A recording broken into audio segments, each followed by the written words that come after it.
dans ces différents axes prioritaires, notamment le renforcement du système, la gouvernance, l'amélioration de la gouvernance du secteur et l'appui au renforcement et à la continuité des soins dans les formations sanitaires. L'objectif ultime étant d'assurer que le fonctionnement et l'opérationnalisation des zones de santé soient améliorés pour que l'offre de services puisse atteindre les bénéficiaires du projet, de ces zones de santé qui sont donc les bénéficiaires du projet à travers donc le ministère de la Santé.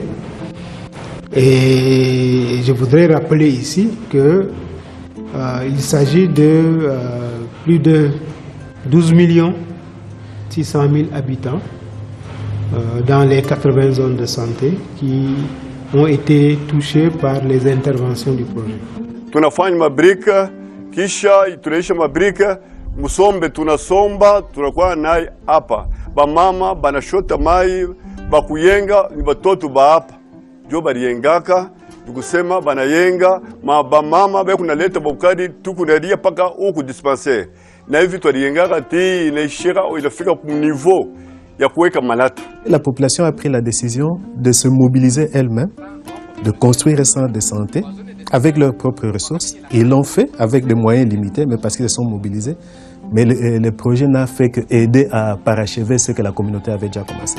Prosani a renforcé les acquis des projets précédents, tout en amenant certaines innovations qui ont permis d'aller plus loin.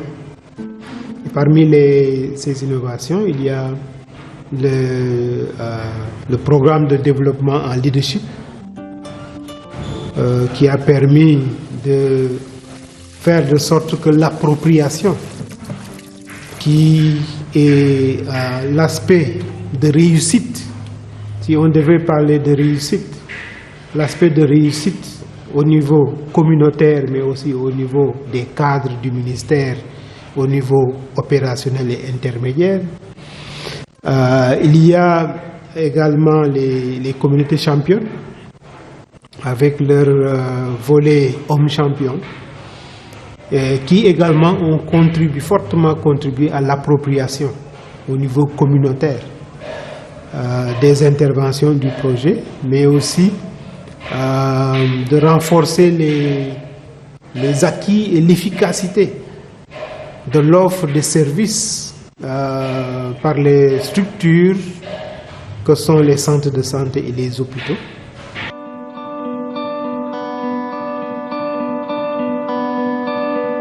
Le soin mère kangourou qui est très simple, qui est adapté à notre niveau de population. La méthode consiste à mettre l'enfant de faible poids de naissance au contact peau à peau de sa maman et cette méthode permet à l'enfant de garder la chaleur. Il y a également d'autres approches techniques telles que aider les bébés à respirer, qui permet d'assurer que les bébés qui souffrent à la naissance parce qu'ils sont asphyxiés puissent bénéficier d'une intervention simple qui permet de sauver leur vie, parce qu'on perdait beaucoup de nouveau-nés parce que cette technique qui est aider les bébés à respirer, ou HBB en sigle anglais, a permis de sauver ces bébés. Plus de 90% des bébés qui étaient nés avec asphyxie ont pu être sauvés. Il y a beaucoup de techniques. Nous commençons avec la ventilation et la compression thoracique. Dans moins de 5 minutes, vous voyez l'enfant qui est déjà coloré, l'enfant commence à réagir, l'enfant commence à respirer. Vous couvrez l'enfant et peau à peau avec sa mère, vous réchauffez l'enfant, vous voyez que l'enfant commence à bien respirer. Mais à partir de la formation vraiment, surtout en HBB, nous avons sauvé maintenant beaucoup d'enfants. Pour cette année encore, par exemple, de janvier jusqu'à novembre, nous avons déjà réanimé 26 enfants. Mais sur les 26 enfants, nous avons sauvé 24. C'est une technique très simple, accessible à toutes les mères, moyennant d'être seulement orientées, pour pouvoir appliquer cette technique qui permet de mettre le bébé peau à peau avec sa maman et bénéficier de la chaleur qui permet au bébé de ne pas succomber à la baisse de température qui est souvent fatale aux bébés qui naissent avec faible poids. Naturellement, il y a d'autres approches qui étaient là, comme les approches d'offres de services au niveau communautaire, qui permettent de rapprocher l'offre de services à la communauté bénéficiaire. Parce que dans ce cadre-là, nous savons que l'accessibilité aux structures de santé, que sont les centres de santé, les hôpitaux, reste difficile. C'est l'un des défis les plus difficiles en RDC, compte tenu de ce contexte qu'est le pays. Et le fait de pouvoir capaciter les relais communautaires et leur donner des moyens pour qu'ils puissent, dans les villages qui sont les plus reculés, traiter des cas qui sont des cas de maladies qui tuent les enfants, qui sont connus, comme la malaria, comme la pneumonie et comme la diarrhée, ne nécessitent pas que les médecins soient là, ne nécessitent pas que les infirmiers soient là. Ces cas simples peuvent être traités par les relais. Et c'est dans ce cadre-là que la prise en charge intégrée des maladies de l'enfant au niveau communautaire a été également plus promue et mise à l'échelle par le projet. Kati tunamupokelea akikuya, tunamupokelea kwetu huku, tunamsaidia kia kwanza, tunamupatia suppositoire artisanat, inaweza kumsaidia kwa ile fievre. Kama tunaona ile kaa yake iko nguvu, anaweza kwenda banenda kumupokelea na fiche ya reference, tunamupatia pale pale, tunamuondosha anenda ku centre de santé. Kama iko simple, tunaweza kutunza hapa petu pa site de soins yetu ya Misamba. Le projet a comme vocation d'appuyer le ministère de la Santé à tous les niveaux. Et donc au niveau le plus décentralisé, nous avons les structures du ministère de la Santé. Et donc les staffs du ministère qui sont dans ces structures-là, qui sont des vaillants staffs, parce qu'ils travaillent dans des conditions extrêmement difficiles pour soigner la population. Et donc c'était du ressort du projet de se donner les moyens d'assurer que l'appui arrive à ce niveau-là. Et c'est ce que nous avons fait. Et nous avons fait de sorte que les bureaux de coordination du projet soient le plus localisés, le plus proche possible des zones de santé que nous appuyons.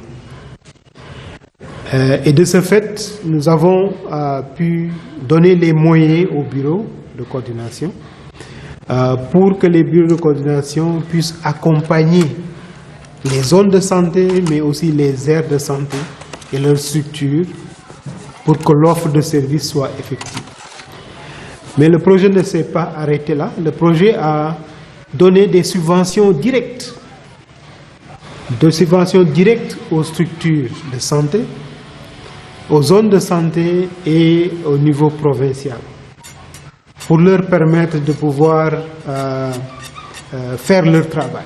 Parce que sans moyens, ils sont limités, les responsables de ces différents niveaux sont limités pour faire le travail qui est attendu d'eux. Donc le projet a continué à donner ces subventions durant toute la durée, et cela a contribué à assurer que les services soient offerts à la population de façon continue. De notre côté, il y a un volet très important qui est le volet médicaments. Parce que les médicaments, si les médicaments ne sont pas disponibles, les populations ne peuvent pas être soignées. Et même certaines interventions préventives qui permettent d'éviter de tomber malade ne pourraient pas être disponibles à leur niveau. Donc le projet a pu approvisionner de façon continue, surtout à partir de la deuxième année du projet jusqu'à la fin, de façon régulière à travers le partenariat avec les CDR, les centres de distribution régionales, avec lesquels nous avions contracté pour assurer qu'ils peuvent appuyer les structures dans les zones de santé à avoir les médicaments de qualité qui permettent de pouvoir traiter ou bien prévenir la survenue de maladies au niveau des populations. Et ça a été un partenariat très dynamique, très fort et très efficace qui a permis d'arriver à assurer cela. Pour ce qui est du suivi, nos bureaux sont d'abord en première ligne, parce que c'est le bureau de coordination avec le staff que nous avons recruté dans ces bureaux, qui de prime abord assure le suivi. Et donc, tous les mois, ces bureaux travaillent avec les zones de santé et les accompagnent dans le travail de suivi et de supervision. Mais cela n'est pas suffisant. Nous avons aussi des bureaux au niveau provincial. Le niveau provincial également appuie les bureaux de coordination dans l'accompagnement, en travaillant avec la province. Et donc, c'était aussi une autre étape de suivi. Maintenant, la troisième étape de suivi, c'est à partir du niveau central du projet ici à Kinshasa. Nous avons une équipe très expérimentée et très rodée qui, pour la plupart, dont les membres sont pour la plupart des produits du système. Ils connaissent les zones de santé, ont travaillé là et savent ce qu'il faut faire pour faire l'accompagnement et assurer un bon suivi.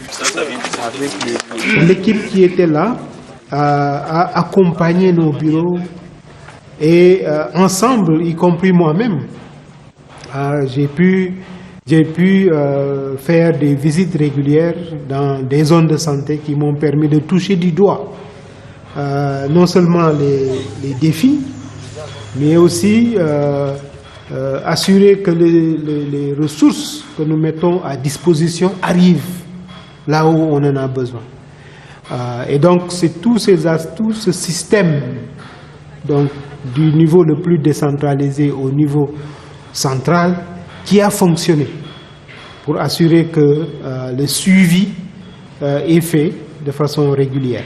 Il y a une raison qui est fondée sur le mandat. Le projet est financé par l'USAID et l'USAID, et c'est un fruit, encore une fois, de la coopération entre les deux gouvernements américains et congolais. Et dans ce cadre-là, il y a un accord, et dans l'accord, il est clairement dit que le mandat du projet, ce n'est pas de construire, mais de rénover. Et donc, ce que nous avions fait, c'est de respecter le mandat du projet.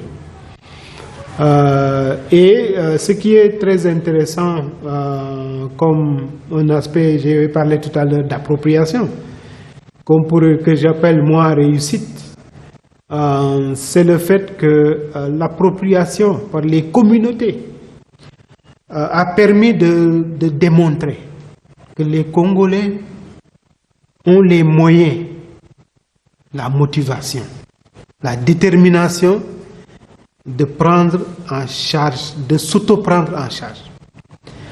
Parce que quand on parle de rénovation, nous savons que les rénovations ou les constructions coûtent très cher. Mais vous pourrez vous imaginer que dans des communautés reculées, où règne la pauvreté, la dignité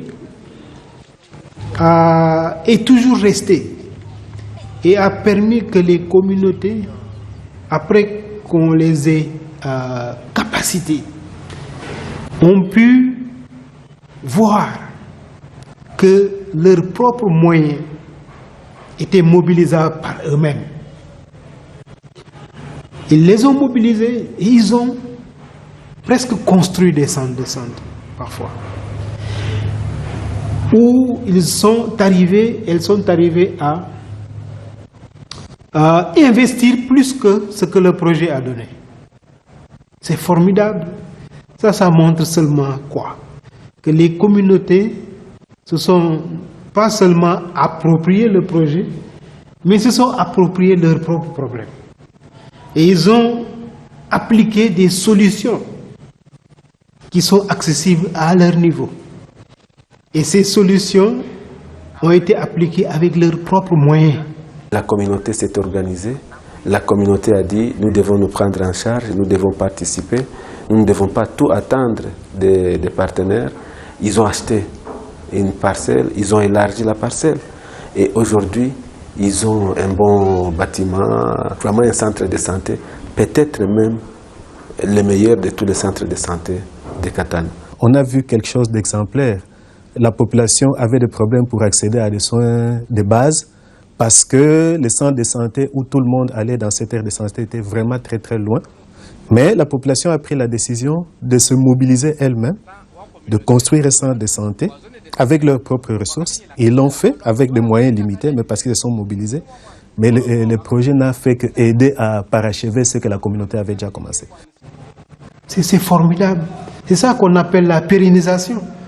Donc ça veut dire que un aspect de réussite très important, c'est l'appropriation et la pérennisation, qui n'est pas en fait que le projet doit être là tout le temps. Que même si le projet se termine, les communautés savent qu'elles peuvent faire ça, parce qu'elles l'ont déjà fait et c'est pour elles-mêmes, pour leur propre population. Ça devient quelque chose que ça vient de l'intérieur. Améliorant, nous avons beaucoup appris. Et il y a quelques-uns que m'ont même partagé que même si les PBF partaient ou les Prosani partaient, nous maintenant, c'est déjà une autre façon de travailler. Pendant les 5 ans, le chiffre qui me vient en tête, c'est les vies sauvées. Nous avons estimé avoir sauvé plus de 150 000 vies d'enfants de moins de 5 ans. Quand on a évité un décès chez un enfant, c'est une grande joie pour la famille, pour toute la communauté. C'est un bénéfice inestimable pour toute la communauté. Donc ça, c'est un grand chiffre. Et c'est ce processus, ce partenariat où nous avons l'USAID qui travaille main dans la main avec les Congolais pour changer leur vie. C'est très important ces chiffres-là parce que ça permet de voir avec tous ces efforts que nous avons faits, quel est l'impact finalement. J'ai parlé d'impact en termes d'appropriation, j'ai parlé d'impact en termes de voies de pérennisation au niveau communautaire. Mais l'impact sur les vies qu'on sauve est un aspect très important. Et donc les plus de 150 000 vies d'enfants sauvés, c'est extrêmement important comme résultat que le projet a contribué à appuyer le ministère, parce que nous rappelons que c'est un projet qui vient en appui au ministère de la Santé dans le cadre de la mise en œuvre de son plan national de développement sanitaire, avec son pendant qui est le cadre d'accélération des objectifs du millénaire pour le développement. Et nous savons que la cible mère-enfant, même si le projet a intéressé toute la population, la population des 12 500 000 habitants, la frange la plus vulnérable est restée les femmes et les enfants. Et donc, quand on a pu contribuer a aidé le ministère à sauver plus de 150 000 vies d'enfants de moins de 5 ans, c'est formidable. Et je pense que ce chiffre-là, je pense c'est un chiffre qui, même quand je dors, qui trotte toujours dans la tête.